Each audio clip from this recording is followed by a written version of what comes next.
તો ચાલો આજે આપણે બનાવશું ટેસ્ટી અને હેલ્ધી એવું સરગવાનું સૂપ. તો આ સૂપ પીવાના અનેક ફાયદાઓ છે, જે આપણા શરીરને સ્ફૂર્તિ અને હાડકાને મજબૂત બનાવે છે. જો તમે ડાયટિંગ કરતા હોય તો આ સૂપ પીવાથી તમારું વજન ફટાફટ ઘટશે અને વધારાની ચરબીને દૂર કરશે. તો ચાલો બનાવવાનું શરૂ કરીએ.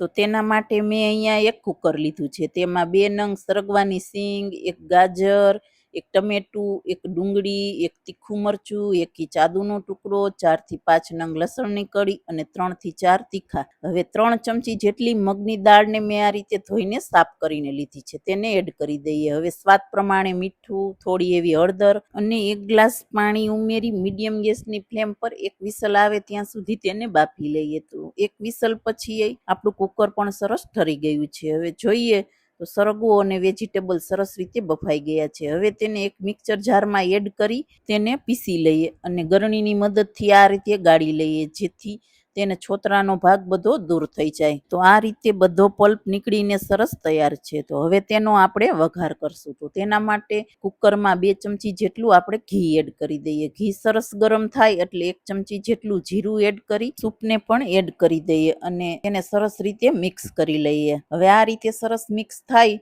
એટલે 1 બોઇલ આવે ત્યાં સુધી તેને ગરમ કરી લઈએ અને ઉપરથી કોથમરી એડ કરી તેને ગરમા ગરમ સર્વ કરી લઈએ. તો તૈયાર છે આપણું ટેસ્ટી અને હેલ્ધી એવું સરગવાનું સૂપ.